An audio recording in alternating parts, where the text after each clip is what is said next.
Hello all. Today I went on an interesting trip. It took me a while to save up for the plane tickets, but it was worth it. Before I get into too much detail, I should probably introduce myself. Well, not really. I'm very paranoid when it comes to the internet, and I won't disclose my real name, so just call me Delmar. I don't know what it is about the name, but I've taken a liking to it recently. Okay, let's get down to business. I recently got plane tickets to Florida and booked a stay at a small hotel near a specific location. It was worth the 6-hour plane ride from where I was going. If you haven't heard of it, I was planning to visit an abandoned Disney resort called Discovery Island. I did my research, and it was originally known as Treasure Island in the early 70s. The mystery behind the island is very intriguing to me because it was shut down suddenly in '99. There was a lot of controversy behind the island, and it is commonly accepted that it was the reason behind the island's abandonment. I don't necessarily accept that as easily as others might.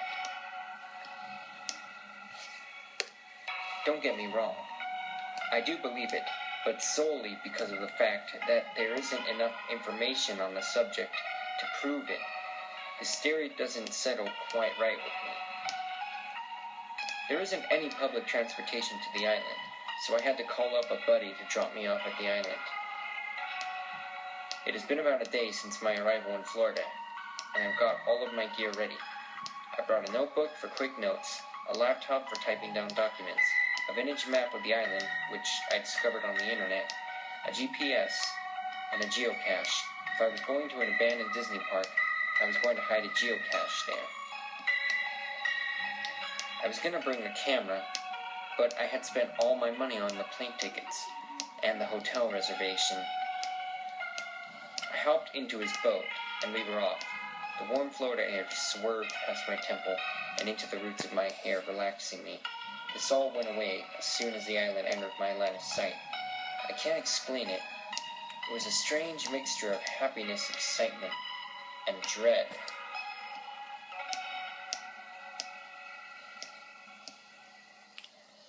I couldn't explain to you why I felt dread, but I did. I also noticed the air got thicker as we reached the island. I told myself it must be the humidity, but in hindsight, that wouldn't really make much sense.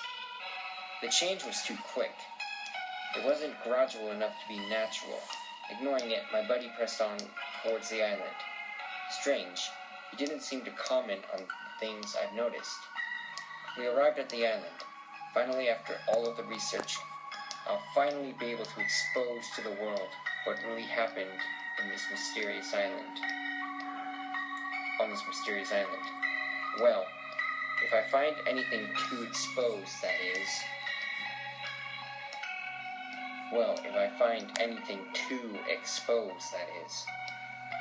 After stepping off his boat, I felt a sense of satisfaction. All my hard work had led up to this. I waved goodbye to my friend as he left me to my own devices. I looked around for any landmarks. After finding one, I figured out where I was on the map and headed off for where I thought the most plausible places to find information on. The first place I had in mind was the information booth. By the looks of the entrance, this definitely was a Disney park. It was very well crafted and detailed. Most of the display looked sun-damaged and a bit cracked. Some of it you could say looked sandblasted. Well, I guess the years of wear and tear from the unforgiving Florida weather finally took its toll. I continued until I reached what looked like the information booth. The sign was faded and the paint was chipping. It was hanging by a nail, and it obscured my view of the inside. I slid it out of the way. Inside was a perfectly normal information booth, as expected. There was an eggshell white desk with assorted tickets on it. It even had some pamphlets mixed in. Taking the liberty of grabbing one of the pamphlets, I ran over to the nearest bench and laid it out. Also faded and water damaged, I deciphered as much of the text as I could and typed it into a Word document. I noticed something funny though. I had an internet connection. This place was closed in the 90s. Why would there be free Wi-Fi here? Even if I could explain why there was Wi-Fi, why did I connect without my knowledge? I didn't have an auto-connect or anything on. I checked the router name and the IP. The router name was Radio Nick. Didn't display an IP. It seemed to work fine. My internet browser was functioning perfectly.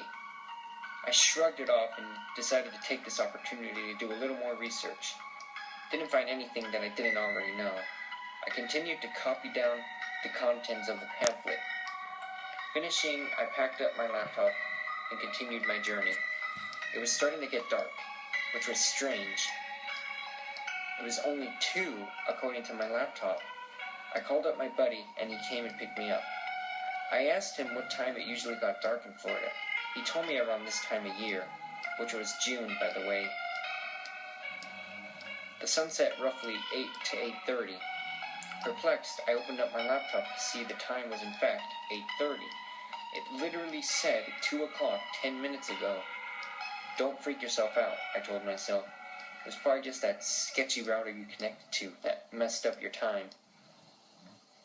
Probably was set to the wrong time zone or something. We arrived to shore, and I took my rental car to the hotel. After typing this up, it's really put into perspective how weird it really was. I'll pick up on my exploration tomorrow. I have about 4 more days on my reservation, and I'm planning on making the best of them. See you all soon.